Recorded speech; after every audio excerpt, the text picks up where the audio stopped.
Everybody, and welcome to Facebook Live with the North Somerset Council Executive. I'm Don Davis. I'm the Councillor for Pill Ward and the leader of the council. I'm going to introduce my colleagues. I've got Mike, who is muted. No, yeah, I'm Mike Solomon. I'm a ward councillor for Hutton and Locking and also executive for tourism and leisure. I've got James. Good evening, I'm Councillor James Tonkin. I represent Nailsea West End Ward and I'm the exec member for Planning and Highways. Catherine. Good evening, I'm Catherine Gibbons. I'm the Labour Councillor for Milton Ward in Weston-super-Mare and I'm the executive member for Children's Services, Lifelong Learning and Skills. Mark. Good evening, I'm Mark Canniford. I'm the Executive Member for Business, Economy and Employment, dealing with business and grants in this current climate. Thank you. Bridget. Good evening, I'm Bridget Petty. I'm Ward Councillor for Backwell. I'm Green Party Councillor and my portfolios in the Cabinet are climate emergency, recycling and waste, environmental protection and marine protection. Thank you all. And we also have with us Matt Lenny, who is the Director of Public Health and an extremely busy person in North Somerset. Matt. Yeah, good evening, everyone. Nice to be with you. As Don says, I'm Matt Lenny, and I'm happy to give a bit of an update on some of the actions we're taking at the moment. Please, Matt. I mean, I think you've managed to take some time out of your busy day to be with us now. I wonder if you could give us an update in terms of the whole health and COVID picture as you see it. Yes, very happy to. So I'll probably start with a little bit of an update around where we are in terms of the incident rate of COVID-19 in North Somerset. So these are figures as of yesterday, so the 13th of January. So in North Somerset, our rate per 100,000, which is the standardised rate that enables us to compare ourselves with other areas, was at 390 per 100,000. Which compares to a Southwest regional average yesterday of 399 per 100,000, so almost exactly the same, and an England average of 654 per 100,000. So although our relative position against the rest of the Southwest is sort of average, and we are below the England average, I guess the important thing to emphasise is those are all really high numbers, and particularly in comparison with where we were back in the summer, and then after the second lockdown, we had a bit of a fall down all the way down to just over 100 per 100,000. Now we're all the way back up to pretty much 400 per 100,000. So it just underlines what you will have seen in media reports and anything that you've read, is that we've got a real challenge on our hands at the moment to slow the spread of the virus. It is very much with us, both in terms of potentially some of the relaxation that's happened, some of the behaviours that we may have inadvertently slipped into, and of course the impact of the new variant of COVID. But all of those things together are a clear warning call to us to say that we really have to double down on our efforts to do everything we can to try and prevent transmission. So the national lockdown is undoubtedly going to help in that space, but everything we can do as individuals to try and think about every action, every interaction we have with others, keeping those to a minimum, and when we do, follow the kind of basic rules of washing our hands, covering our face and maintaining social distance. It just shows how important it is. And I would say that also in the context of not just the impact on individuals, but also on our health and care system, which is under considerable strain at the moment, with large numbers of patients in hospital who are COVID positive. And that is really challenging the hard work of all of those professionals looking after people in that space, and indeed our social care community as well, who are trying to provide and support people in their own homes or in specialist residential care. So we can all think of somebody who would be very vulnerable to COVID. If we can keep that in our minds and behave in the way that we can to try and protect them, just as much as we want to try and protect our neighbour, then that maybe will help keep us on the right track. So that's a brief overview of the overall approach. We continue to support specific settings like schools, like care homes and workplaces if they have outbreaks of COVID. So just to give some assurance that both within the local public health team and working with colleagues in Public Health England, we continue to try and support to make sure that the right actions are being taken and people get the right advice at the right time to be able to manage those settings appropriately. Turning to a different issue, which is around testing. So we continue to have good access to what's called PCR testing. So that's the testing that's available at Bristol Airport, at Locking Road car park in Weston-super-Mare, and at Castlewood in Clevedon. And that's for people who have symptoms of the disease. They can go there, get a test, and then have it confirmed either if they're positive or negative. North Somerset continues to score well in terms of the rate of people accessing testing in our area, which is great. And again, I'd recommend anybody who has any symptoms to use that facility. Much better to know if you have the virus and to be able to respond appropriately through self-isolation and identifying contacts. Better to know than not know. But alongside that, you would have seen lots of coverage around wider community testing, which is called lateral flow testing, which is a different type of test, which is trying to identify people who may be positive without knowing it. And by identifying those individuals as early as possible, we can help interrupt spread of the virus. And as of tomorrow, we'll be putting out some new information about how community testing, or rapid testing as we're calling it, is going to be introduced in North Somerset. And that will be at one site initially next week, and then another site in the following week. But alongside that, we've already started to use a testing centre that we set up just before Christmas with our colleagues at Weston College to try and support testing amongst college students and staff. Initially, that was at the Loxton Road campus, and now it's at the Winter Gardens in the central Weston-super-Mare. So we're repurposing some of that capacity with less students and staff in the college setting at the moment.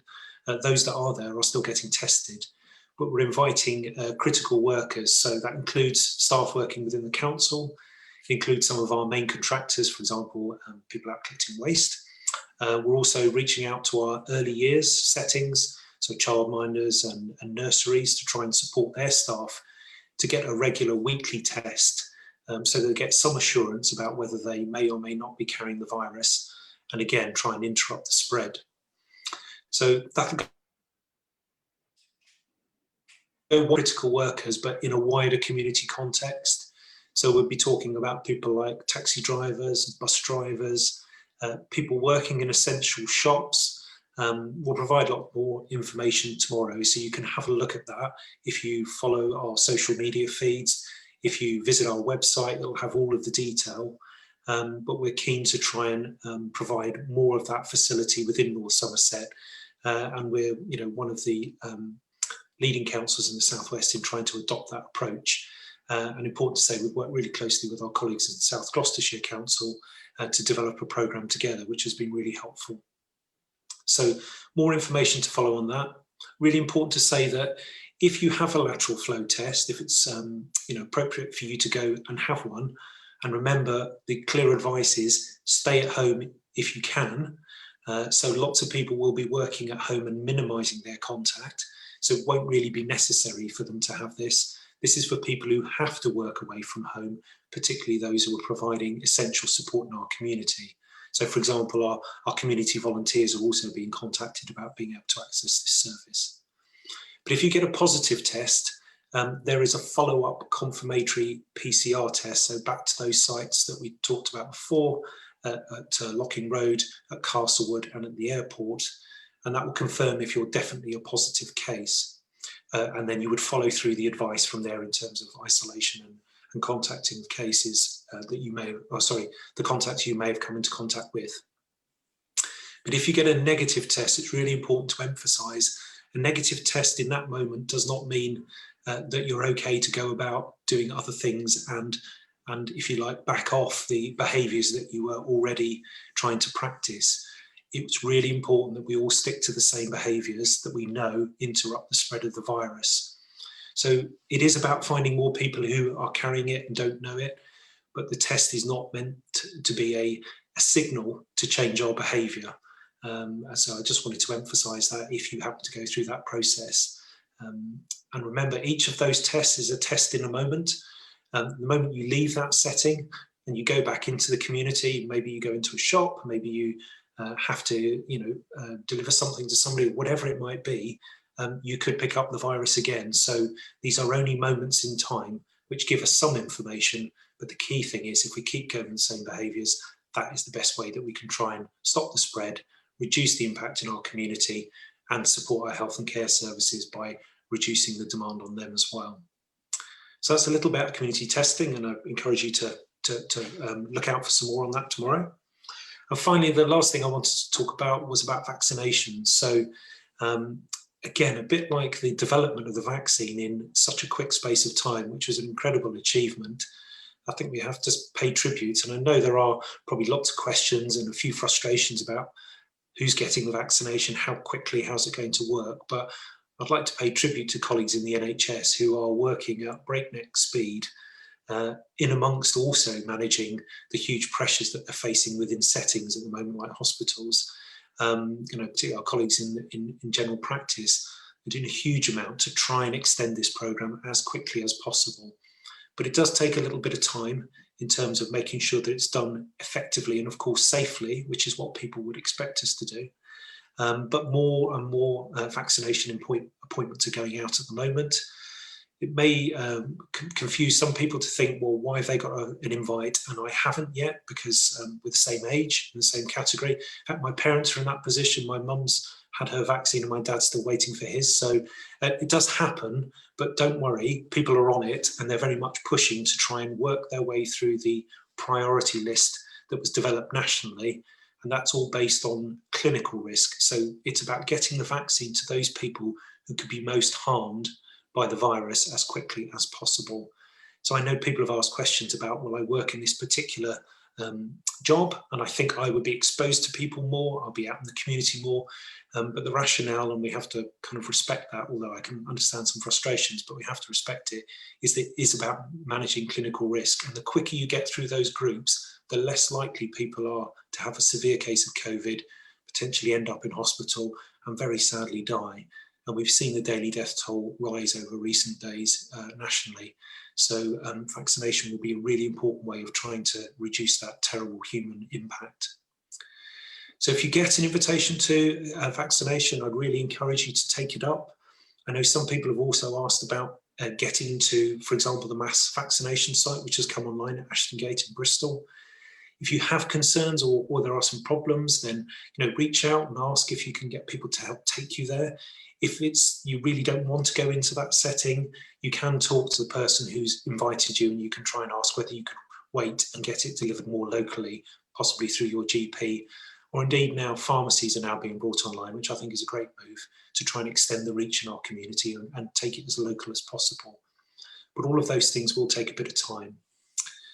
So yeah, look out for your invite. And just in terms of anybody who's thinking, do I get the vaccine or don't I would strongly encourage you to trust in the process that the vaccine has gone through, a very vigorous process, which is done independently. It's a bit like anything that we do in our lives. We rely on experts in lots of ways. For example, when we get in a car, we rely on the person who's built the car safely. We rely on the person in the garage who passed it through its MOT. We rely on the engineer who built the road and the person who physically put the road down for us. There are so many ways in our life that we rely on the expertise of others to keep us safe. And I would put vaccines very much in that category. It's gone through a process, it's rigorous, it's led by clinical experts, and they are providing us something which I think will bring great benefit and reduce the terrible impact of the virus. So, read up about it, use the information available on the NHS website, but I'd certainly encourage you to take up your invite if you're receiving one. And I'll probably stop there, but happy to take some questions if that's helpful. Lovely, thank you, Matt. And we've had some questions come in, so thank you those that are watching. The first one is going to go to James. Martin wants to know, what is progress on the Banwell bypass, please? Thank you, Martin, for your question. We are currently going through a process where the bid has been accepted. We have got the finance in place for it, and we are currently going through the various processes of planning applications and site identifying sites and the route that it will possibly take. And this will be ongoing over the rest of the summer. Lovely. Thank you, James. I've got a question from Ricky for Mark. Is when are business grants being released? Hi, Ricky. Thanks for the question. I think, well, as I've just been explaining to my colleagues on the council, we now have 22 grants that we're having to administer. The latest round of grants, so this might answer any further questions, which the government announced to the hospitality industry of £9,000 recently. Sadly, government haven't even given us the guidelines to that, even though that grant was announced 12 days ago. So we're still waiting on that, but we are looking at turning our grants around as fast as possible, because we are aware that businesses are currently finding life particularly difficult in full lockdown. But more importantly, there is support there for you. We are searching for business, so we know where our businesses are, but not all businesses are coming forward for the grants. There are so many levels of support that you can access, and we want you to access. And towards the end of this evening, there is now a telephone line and an email address which you can directly access help to look for the support that you need, which I will give you later on before we shut down tonight.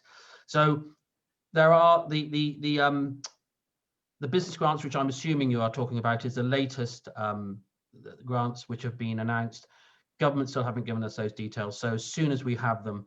Now, just briefly, those are the grants that are normally attached to your business rates, so we will know who you are. So we are looking at trying to find a way of auto awarding those, so you won't actually have to go through an application system, and it will just hit your bank. Thank you, Mark. And I've got one now for Matt. Is Kimmy would like to know, she's a nurse from Cleveland. She's curious where the COVID vaccination centres will be opening. You did allude to that in terms of, have we got any specifics on that perhaps, Matt? So we haven't at the moment. There's an intention to broaden those out, but I can't say exactly. I mean, it's colleagues in the NHS who are running this programme, but we've had a signal that further places may be available as we go along.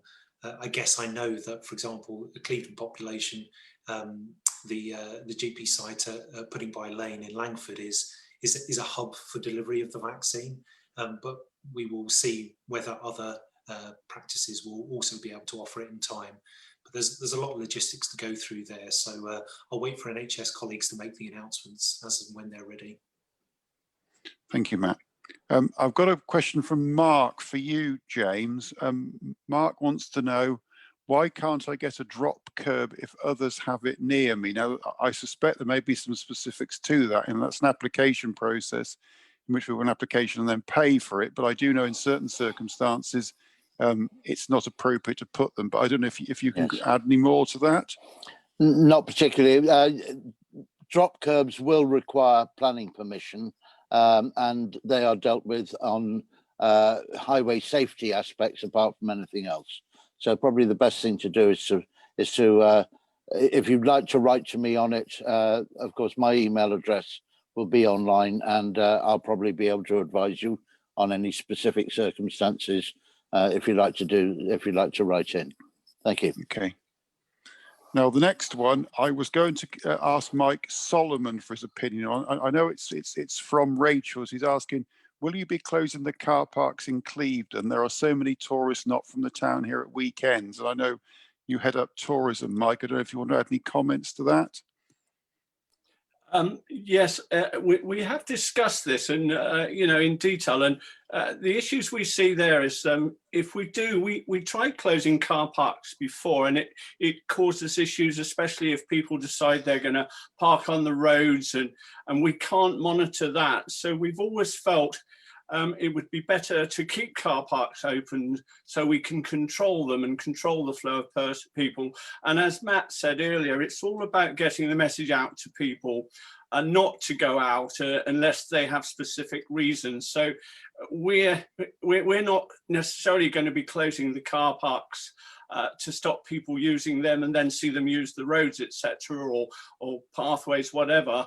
But they really have to take on board the information both the government and Matt are giving out, that people should stay at home and get the number down, the R number down. And really, it's all down to common sense. Okay, thank you, Mike. I've got a question from Joe. This will be again for James, and this may be one specific we've got to ask a question coming to you. Is how long does it take to get a road drain in Red Hill unlocked? It was reported mid-November, still not done. Now, I don't know if that should be unblocked or unlocked. I would imagine it's unblocked. I can't speak on specific cases, of course. Again, if you'd like to drop an email to me, I'd be only too happy to investigate it and come back to you. Thank you. I mean, did you want to make any comments on the issues around drainage generally, James, at what we're doing? We've got an awful lot of work out there at the moment, but there are a lot of them to do. Yeah, well, it's a resource problem like everything else at the moment. And, you know, particularly with COVID at the moment, with people not being able to go out.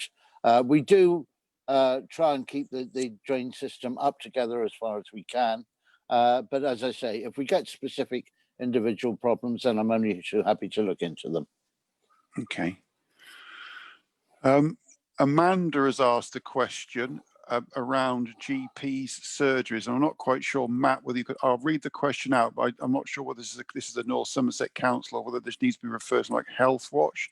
Amanda's saying that Graham Road Surgery is not providing any service. Her elderly parents spent 2 days trying to get her GP to order prescriptions, and she's having dreadful problems with trying to get the prescriptions for her elderly parents. I don't know who would you advise she speaks to? I mean, that's not a council matter as such, but clearly not acceptable. No. I think in the first instance, if she hasn't already spoken to, I would ask to try and speak to the practice manager, because that's probably the person who can most likely to be able to unlock that for you. Ultimately, if you're not getting a response that you would need from the practice manager, you may be able to go through to so the clinical commissioning group is the commissioner of GP surgeries. So there is a sort of an office there where they do patient public involvement and try and support any issues that are coming through. But I would go to the practice manager first. If you ring up the surgery and ask to speak to the practice manager, that would be a good point of contact. Okay, thanks, Matt. I've got a question here from Alan. Alan's asking a question which I guess Mike Bell would have answered. No, Mike's sadly not able to come tonight. Manchester has successfully introduced housing first for the homeless financed by social impact bonds. Is this something North Somerset would consider partnering? Well, I think in principle we'll look at anything, Alan. I think we have done a pretty good job though with our own existing resources in terms of addressing homelessness. I think we've got about 40 people into settled accommodation, very many of those into jobs. And as far as I'm aware, all the people that are out, sadly, on the street still are those who are actively wanting to be out there. We've got outreach people out there every night trying to get people to come in, and there are only very, very few people out there. In terms of the actual getting people into accommodation, I think we've done a lot of work with our social housing providers to get them accommodation in there, but we're always happy to look at other matters, and I'll refer that back to Mike. So thanks for that question, Alan. Appreciating that that Matt will be leaving us in a couple of minutes. I've got a message from Pat. Pat says, I live right by a building site, and the workforce come over from Wales. They also go off site at break times. Should they be doing this with lockdown rules? So construction is one of those industries where people can continue to work. It's seen as an essential function. So the fact that they are coming there to work is permitted in the guidance, as indeed is being able to collect food, because that would be an essential thing. I mean, I suppose as much as possible, I would encourage people, if you have to go somewhere, probably take your own food with you and minimise the journeys, the additional journeys you might have to make. But they are certainly entitled to make those journeys to get food for lunch from, you know, takeaway venues, or to buy in a supermarket or other shop if that's what they need. But always in all of those interactions, it's about you know, following the same precautions around hands, face, and space. But really, it's trying to minimise but trying to sort of do that on an individual level. But we keep trying to put the messages out to people to say, you know, think ahead. Basically, if you can prepare yourself and have everything ready for your day, and then minimise the places that you go and the things that you have to do, then that's the best way of trying to interrupt spread. But I don't think they're doing anything wrong. I just probably encourage a bit more looking after it yourself if possible. Catherine. Thank you. I just wanted to ask Matt a question, which I've been emailed personally, and it's kind of on the back of what Alan was saying about the homeless. And as Alan knows, I'm a great supporter of housing first as a solution. What I wanted to ask was, at what stage will the vaccination programme prioritise the homeless, in the hope that it might make it more possible to reopen places like the Night Assessment Centre if you could vaccinate the people who most need it? Thanks. Yes, thank you. So this is an issue that has been raised in terms of one of our vulnerable groups who don't quite necessarily always fit the category. So age-wise, they might not fit, and even that clinically extremely vulnerable, although they may have conditions that aren't even diagnosed that would put them in the category clinically extremely vulnerable, but we would certainly see them as extremely vulnerable individuals. So it has been raised as one of those areas that we'd like to look at. But I suppose I don't want to overpromise, because it's a programme being delivered by the NHS, and they are constantly trying to think about how they implement this. But I know that we've raised it, and then if there is ways and means of doing that, we'll hopefully try and achieve that as soon as possible. Because yes, I can see that there would be wider benefits to protect people. It's also about recognising that some of the other behaviours in terms of social distancing and other things may be harder for that group to do. So if you can find another way to protect them, then that would be a benefit. But yeah, we'll keep asking the question, certainly, and then as and when we get an update from the NHS, we'll let you know. Lovely. I think you've got to leave us now, Matt. So thank you for taking time out of your busy schedule, and good luck and keep up the good work. Yeah, I've now got a question thank you, Matt. And now Bridget, I've got Debbie has sent a very long question for you, so I'm going to try and read it out.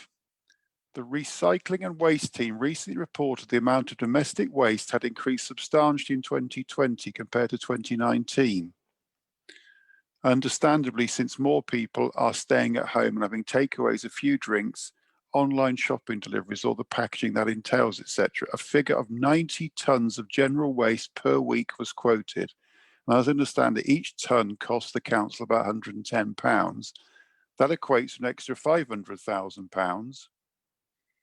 The general waste alone will cost North Somerset Council for the year. Will these additional costs have to be passed on to us taxpayers, or will the government be helping councils nationally to pay for the additional domestic waste generated during the pandemic, a lot of which previously had been covered by commercial waste? Hi, thank you, Debbie, for the extensive question. I think that it is right to highlight the concerns that we might have that the increase in waste generated by households is a significant additional burden to the council. However, of course, there isn't a choice about where our residents are spending their time. The right thing to do right now is to stay at home, but it has resulted in a change of behaviour, being that many of us are not eating our lunches out, for example. We're not having any snacks out, so we are consuming all of our products and putting them into our own recycling. So I know that as an area, we are a very good area at recycling. We are very good at sorting our recycling bins, and we are very good at our food waste, and we can continue to improve on our food waste numbers and our recycling numbers. But as you say, every tonne that we have to additionally handle through that black bin residual is a very expensive cost to us. So as a department and as a team, I know that the recycling team will continue to promote positive behaviours of increasing recycling. But first, it has to be of reducing waste. So the purchasing of products through our local businesses, such as our greengrocers, and supporting our butchers with less packaging, is also things that I would certainly see as positive steps to help both local business and reduce our waste. With regards to the additional financial burden, I haven't at this time had a full detailed report of the costs and how the council will be adjusting to those additional costs, but I will take that point away and investigate what the current plan is for that. Thank you, Bridget. I've got one now from Mike Solomon. Rachel wants to know, would you like to know the progress on Backwell swimming pool, please? Okay. Yeah, so obviously the pandemic has had an effect on lots of stuff that both our council and other councils are doing. And we obviously had the funding, a considerable amount of funding to do the work. We got all our quotes for the ceilings, the boilers, various other things.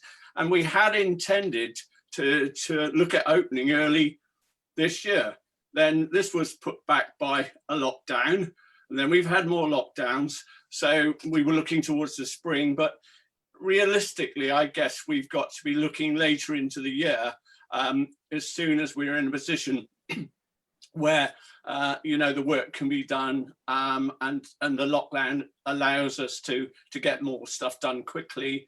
And obviously, the other point is it can only open when we're allowed to open our leisure centres, and at this moment in time, we're not allowed to do that.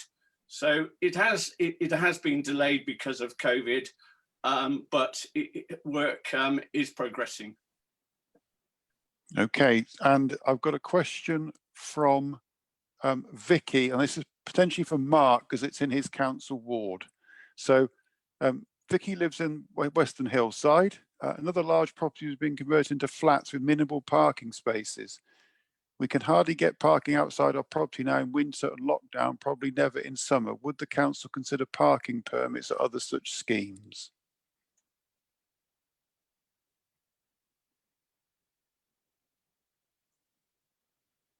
You're on mute. Getting as bad as me. Hi, sorry. Thanks. I thought I'd unclicked.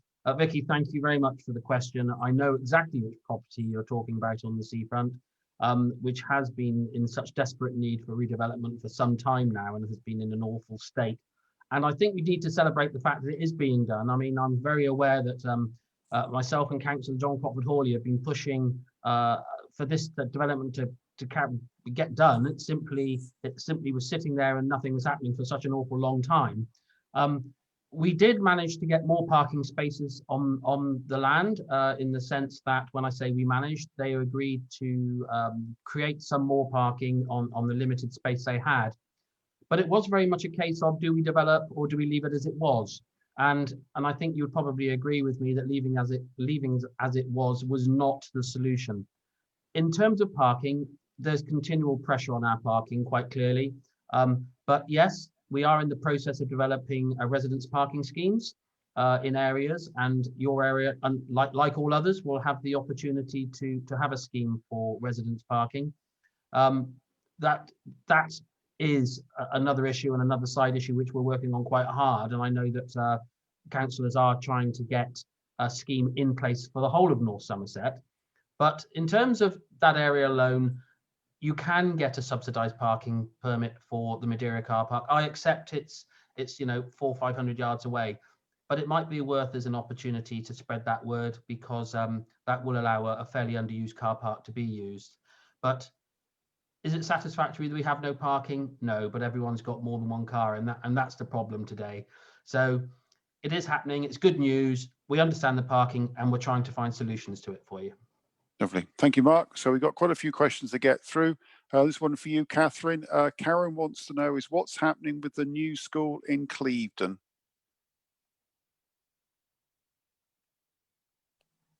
By the new school in Clevedon, does Karen mean the extension to the Bay Tree Special School? That's the only one I'm aware of, unless you know anything Yes. different to me. Exactly. At the moment, we are waiting for responses to mitigations that we've put in place to the objections that the Environment Agency had. A lot of work has been done on that. And then we will see what they come back with. And then that will go to the Secretary of State for approval or not. And if it comes back to us, then we will enter the planning process. So Lovely. that's where we are with that. Okay, another school one then from Matt. He's concerned about the amount of new developments being built in West Wick. Are any additional schools going to be built to meet the extra demand?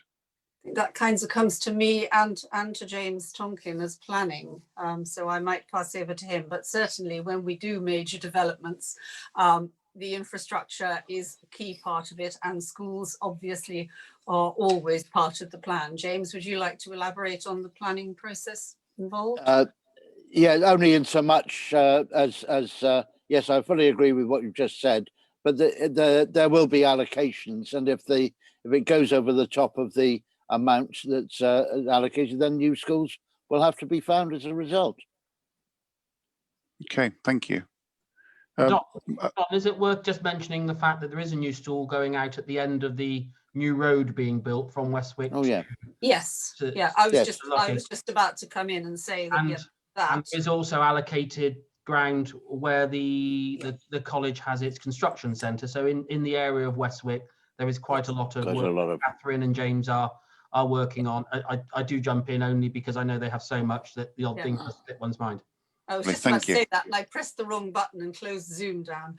But yes, quite exciting, I would say, because we're really working very, very hard to make sure that the design and the green credentials of these buildings are fit for the future and create fantastic places for our young people to learn. Okay, lovely. And I've got one from Paul. He wants to know if any update on Churchill Sports Centre, Mike. Yes, we're still in talks on that one. There's no definitive progress. We've obviously got serious problems with that building and the costs of repairing it. We're talking with possible contractors that would be willing to take over the leisure contract, but that is still very much an ongoing situation. The officers are trying hard to resolve that one, but it's certainly an ongoing situation, and I have no real update to any definitive progress on that one. Lovely. I've got one from Wendy for Bridget, and I'm quite surprised about this. So if I'd heard this question 3 or 4 years ago, I would have been agreed. But said the operatives collected recycling. As appreciative I am for the job they do, but are they on such a slim timescale they can't pick up the plastic, etc. they drop when tipping into the lorry? People are less likely to pick up the litter nowadays because of COVID. So why is it okay for them to leave pavements scattered with plastics? Now, Wendy, I don't know where that is, but certainly it was a problem in my own ward, but say now it isn't. Thank you for the question, Wendy. I think that I have to say that most operatives and most teams do a fantastic job, and I'm fortunate to say that when I watch them out my window or I'm strolling around my ward and seeing what they're up to, then it's rarely the case that they are dropping items. There is a rush on. They are asked to deliver and achieve a lot in every day, and so they are expected to travel at pace.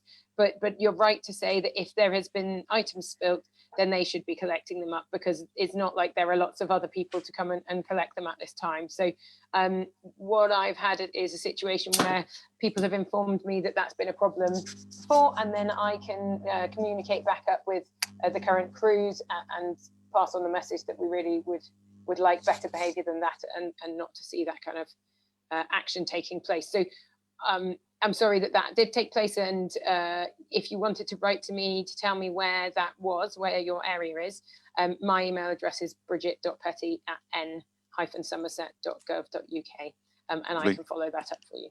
And one for James here. When will the next range level of consultation be occurring for the local plan?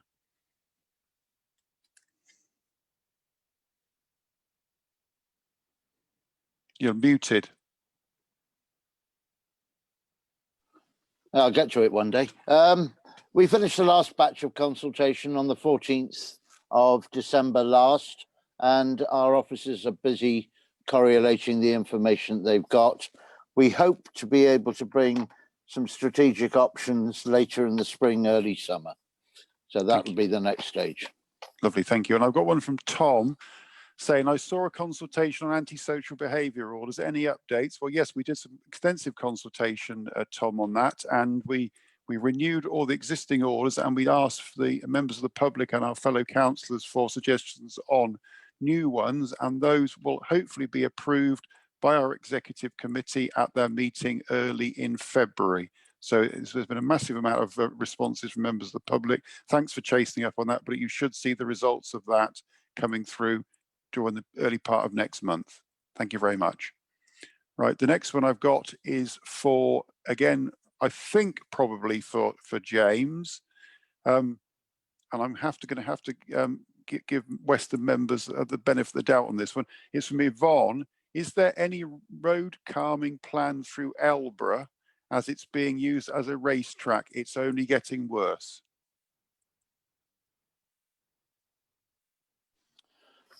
Hello, Yvonne. Not as far as I know at the moment, but if you speak with your local member, we are looking at a number of schemes across the authority for traffic calming, and we're looking to roll the programme out again in the spring and the summer, and we can probably look at it. As I say, if you get in touch with your local ward member, he can further it. I think Councillor Solomon might know something about that, because I think that's in his ward. Yes, yes, you're right, James. It is my ward, and we did ask parish councils to actually, and James, you were involved in this, to tell us the sort of road calming schemes they would like to see in their parishes, and we didn't get anything back from Locking to say that they wanted road calming. I know that road well. I use it quite often. Very slowly, I hope, Mike. I do, and I don't see the huge problems, but it must be times of day. But as James said, if the person concerned wants to get in touch, I'll certainly bring it up with the parish and also with our highway team. And again, you can. My email is mike.solomon. And use all those, because if you put Solomon, it won't get there. It's Solomon at n-somerset.gov.uk. Thanks. Thank you. And Barbara's asking a question here about access to council services for those that aren't online. She's also asking a question in relation to GP surgeries, but I guess that's more an NHS issue. But I don't know, perhaps if Catherine, do you want to mention anything about that in terms of your learning and skills? Or does somebody else want to do it?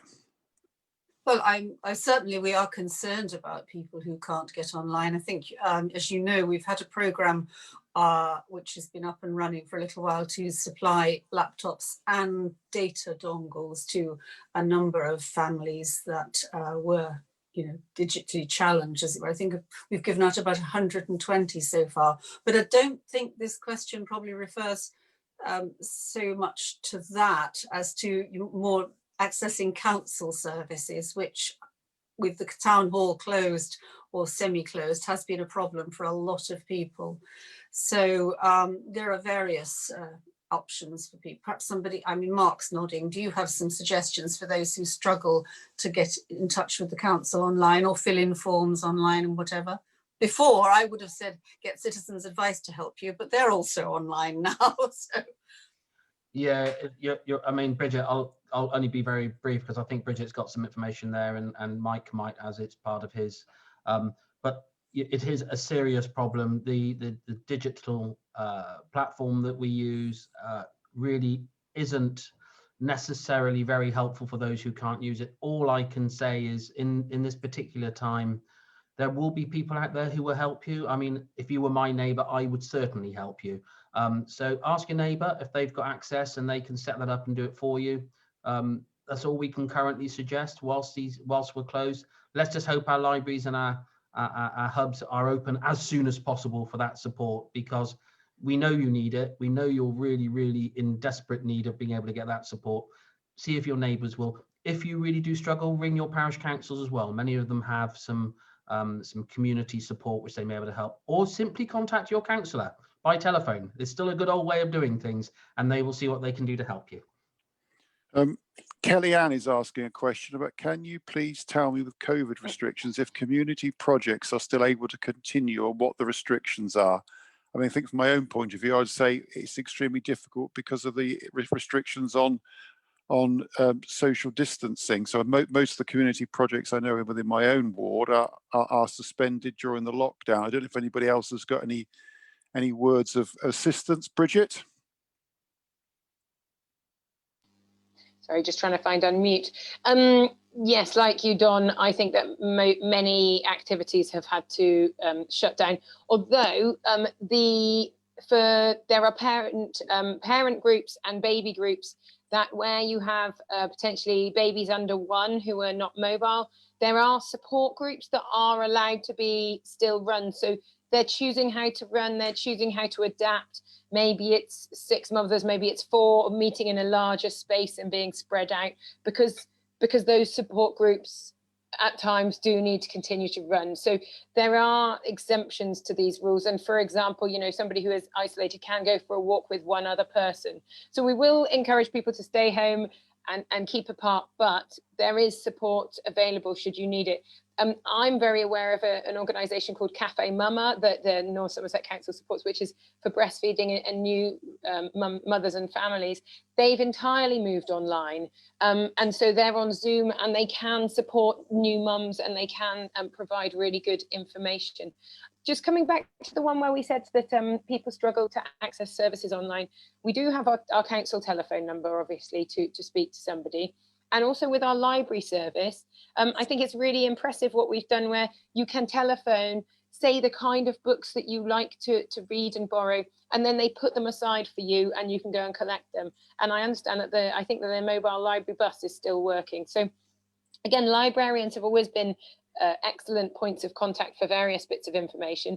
And there are still, I believe that service is still being provided. So there's another service that we can do without needing to go online. This is for Catherine. Margaret wants to know, will you be providing free school meals during half term? Well, the simple answer to that is yes, we will be providing free school meals across North Somerset. And I'd just like to take this opportunity to encourage people to apply and speak to their school and to reassure everyone after everything that's been in the press. You know, we even had the Prime Minister commenting on the appalling inadequacy of certain food parcels that have been given in other places. I sought assurance. To be honest, didn't think I really needed assurance because we've worked very closely with our schools and providers throughout this period. But I have sought assurance that nothing like that has happened in North Somerset, and nor will it happen in North Somerset. And going forward, we very much do support the idea of vouchers and for signing up to the National Voucher Scheme so that parents have a choice as to what they buy with the voucher. But I mean, I've been really impressed with some of the meals that have been delivered with additional donations, so that the packs that have been offered in some areas have been way above the £15 in value that the government declare is necessary, you know, because they've had additional fruit and vegetables and stuff. So yeah, mustn't go on too long, but yes, the answer to your question is we will. Don, brilliant. Sorry, Don. Mike. I wanted to come in on the community support groups, because we mustn't forget North Somerset Together, who have a whole group of support, a whole support network, and they're helping elderly that can't get out and shop to do their shopping and various other things, you know, with bits of gardenings and stuff like that. So we mustn't forget that we've got the whole of North Somerset together as a group that will help support people. Okay. Yes, can I just butt in quickly? And that is an area that can help people who have an issue of getting online with North Somerset, because I've actually done that for people myself. I've talked them through something and done it on my computer and put things in for them and found information. So North Somerset Together's network will help with that too. Thank you. And I've got a question from Sam. This is for Mark. I think this is going to be more of a signposting rather than a direct response. Sam said he got in contact with the business team for a grant for a self-employed forest school and no one could help. Any other ideas? I'm only running very small support groups at the moment, nowhere close to the income I should have at this time of year. Hi, Sam. The grants that all councils are giving out aren't there to replace income. you have to do that through the furlough self-employed scheme or through universal credit. However, that said, the ARG grants, which you can apply online, and if you have trouble doing that, I'll give you a telephone number before we go off. And if you have any trouble, contact them. They will look at it with you. They will help you through that process, because you are entitled to grants to help cover your business costs. So if you have some vehicles and things that you have to pay for, insurances, etc., during lockdown, they will cover those costs for you because you've been affected by COVID. So I'll give you that. I'll try and remind Don to make sure that I get an opportunity just to give you that telephone number at the end, and then you can make that contact. So I've got a memory the length of a goldfish. Is Mark? Have you got it now? Yep, I can give that number now. So the number to be able to contact our business team is 01934 888 114, and that is for business grant support. Or you can email businessgrants@n-somerset.gov.uk. There's going to be a lot of press going out over the next few days, and I'm sure all councillors will be sharing this information. So keep an eye on Facebook pages, etc., and the North Somerset pages, because we will be pushing those numbers out frequently, because we do want you to apply for any monies that you are entitled to. And that number again was 01934 if you're ringing from outside of Weston. 888 114. That line works through office hours and will go active at 9 o'clock tomorrow morning for calls. So you heard it first here. Thanks, Mark. I've got a message. I've gone from Mark.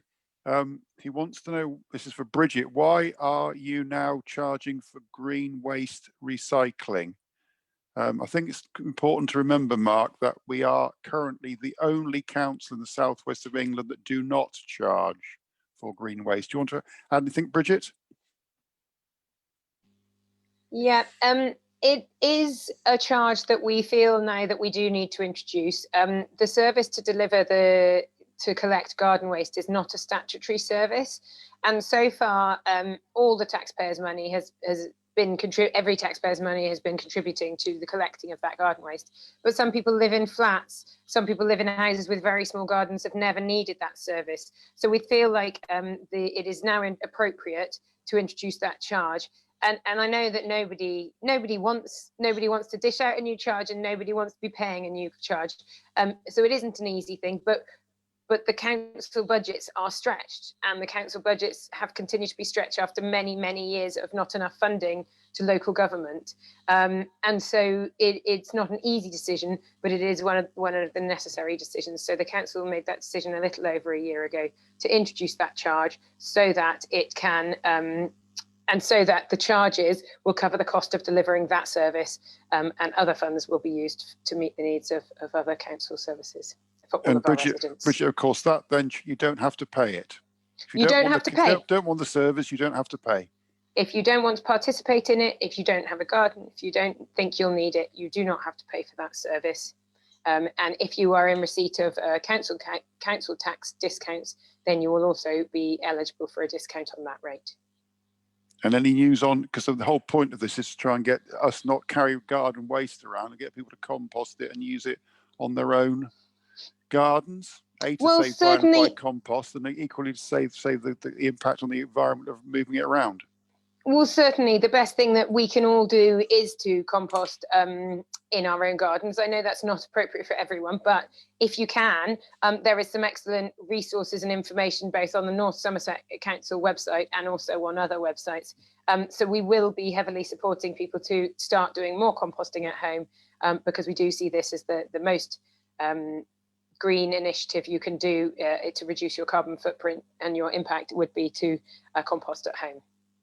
Okay, and the next question is from Joe, and I'm not quite sure who wants to answer it. Joe is asking, why are so many shops open in the pandemic? Now, my understanding is that only essential shops should be open.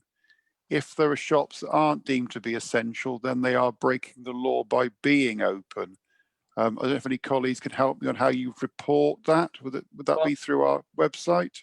firstly, Don, I've seen a couple of questions, and places like Next appear open, but they're not actually open to go in and shop. They are there simply for click and collect. Government currently allow click and collect in England and in Wales. I believe in Scotland they have stopped click and collect as from tomorrow. So if you do see the likes of Next open, Joe, that is because they are only doing click and collect outside. It is only essential businesses. So I will quickly take the advantage to mention the Sovereign Centre, because I've had quite a few emails personally about the Sovereign Centre. The only businesses open in the Sovereign Centre are those who are deemed to be essential by government, not by the council, but by government. And the council cannot then simply shut the shopping centre, because it will be sued by those businesses because we've interrupted their business. So until government gives guidelines and guidance that we must do these things, we can't. So you might not deem them essential, but that someone else might deem them essential. All I can say is be sensible. Don't go into shops that you don't feel comfortable in. If your supermarkets are too busy, go in at another time. Don't put yourself in any risk. Keep yourself safe and keep yourself out of the way of other people if you don't feel safe. Mark, it's interesting today that John Lewis has suspended their click and collect service, and I can imagine there'll be a few other stores, the likes of John Lewis, that will do exactly the same. Okay, Bridget. I just wanted to come in a little bit on online ordering and shopping and the click and collect behaviour, because this is kind of something that's new that's come to light to me with regards to waste. Is that previously I might have thought about ordering some clothing online, or if given that we have to order clothing like that, I might order online and order a couple of sizes of things. Likewise with shoes, and then you get them at home and you find which one fits you, and then you return them. I've heard some quite concerning worries that actually when you return these clothing that don't fit, that actually it's not economically viable or something similar for businesses to repackage them and process it. And some or many are ending up in the bin or ending up in waste. So I do have reservations about, I just wanted to kind of warn other people, because I do support the fact that we need to shop online for some people and for some things, but just be wary of when you order many multiples of sizes, that there may be the long-term effect that those items don't end up back on the market, but are actually wasted and part of the troublesome fast economy that we're all quite worried about. Yes, I read that as well, Bridget. I think that's certain retailers do that, others less so. I think it might be a price issue that is above it. Or worth asking level. them. Yeah. Worth asking your companies that you use what they do with it. That would be a good idea. I mean, there might be an ethical question to also ask, because if they are a T-shirt for £5 or whatever, bear in mind, once you knock the VAT off that, the fact the company itself is making a profit, it probably isn't worth their while doing it. But how much is the poor sod that made it somewhere in the third world earned for making that T-shirt? And actually, we ought to be trying to do our best as far some of the wealthiest countries in the world, why we might not think so, to look after some of our less well-off cousins, shall I say, in other countries. So there's always a cost for things being very, very small.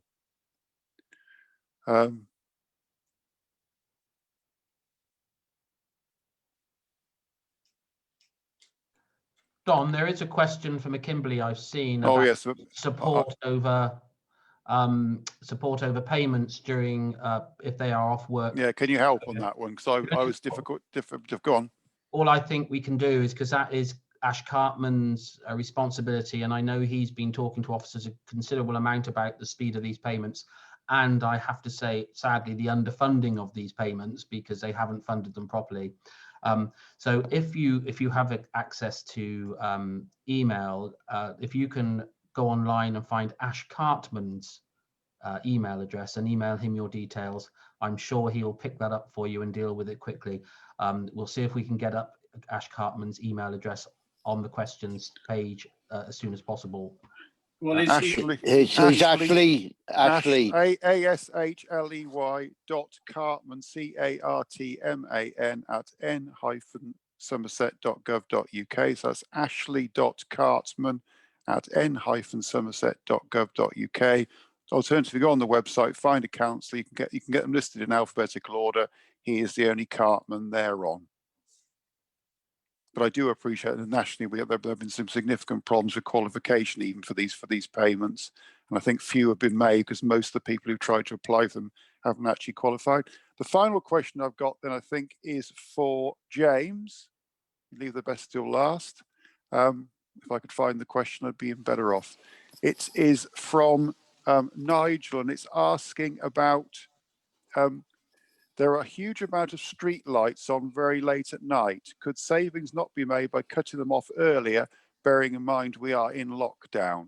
I think it's worth saying, Nigel, that not all the street lights you see in North Somerset are actually North Somerset street lights. A considerable number of them are owned and run by parish and town councils, but I'll leave James to talk about the North Somerset Council ones. Well, certainly the arterial route lights are kept on all night. I wasn't aware that lights were remaining on after 12 o'clock, but we've got to keep them on till that sort of time because of essential people still walking around at that time. It does lessen in the summer months, but since we've now got LED lighting on it, the saving that we've had on it since we've transferred everything over to that has been phenomenal. Okay. That's about it. I think Mark wants to say something on Mark. that as well. I was only going to add, James, that switching LED lights off over a few hours at night isn't, one, economical, and two, good for the units, which would cost us more and the taxpayer more to maintain. But you hit it on the head when you mentioned that. Okay. Well, we've come to the end of our time. So thank you, everybody, for the questions you've put in. I hope that we've given you some answers which you might not necessarily agree with, but have been answered. I will go around the colleagues here. If any final comments, Catherine.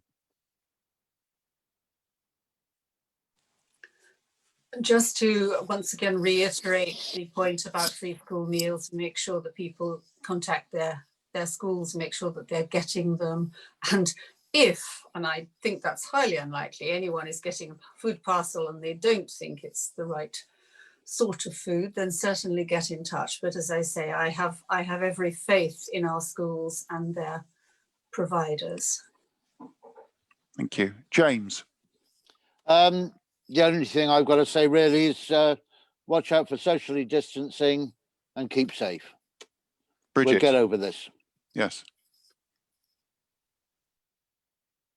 Yes, I just wanted to thank those who've joined us this evening. Thank you for your questions, and thanking the residents of North Somerset who are following the guidelines. They're staying home, they're staying safe, and when they need to go and take their exercise, they're exploring their local areas, local footpaths, and exploring new routes around their homes rather than travelling across district. I think that's the best thing we can do right now, is to hanker down. It's difficult through January, but we look forward to a spring and a summer that feels very different to this. Thank Mike? you. Yes, I'll just reiterate what's been said. I'm not preaching, but help keep everybody safe. Help keep your neighbours safe. Help keep your parents and other people's parents safe. And that's all we can do. Thank you. Mark. I'm going to sound like a little bit of a broken record, because I want all our residents and those listening here you all know someone who's in business. Please give them that telephone number, 01934 888 114. Give them that number, help them survive, because we need them. This is government money. Let's give it to them. Let's make sure they have it. They work very hard, pay lots of local taxes, lots of national taxes on their businesses. Let them have a little bit back. They deserve it right now. Please spread that word and keep safe. Thank you. And I think we need to also look at supporting our local businesses, certainly when we come out of this current national lockdown. Everything we spend locally then keeps people in jobs locally. They then spend more money within the area. I think it's just really great if we can continue to support our local businesses. I will, in closing, thank you all for attending tonight. It's been great to have so many questions, and I hope you found it valuable. We certainly do, and we will be repeating these as we promised to do. I think it would be remiss of me not to thank all my colleagues on the council, not only the councillors themselves, but probably more importantly, the council officers and our contractors for all the work they've done. And it never ceases to amaze me as to what a brilliant job they do. There's been so many challenges this year beyond just doing their normal job, all the challenge around COVID. And I think also, on top of that, I'd like to thank all our colleagues within the emergency services across the whole of North Somerset and the wider region, fire, police, health. You're all doing an absolutely brilliant job. Thank you very much.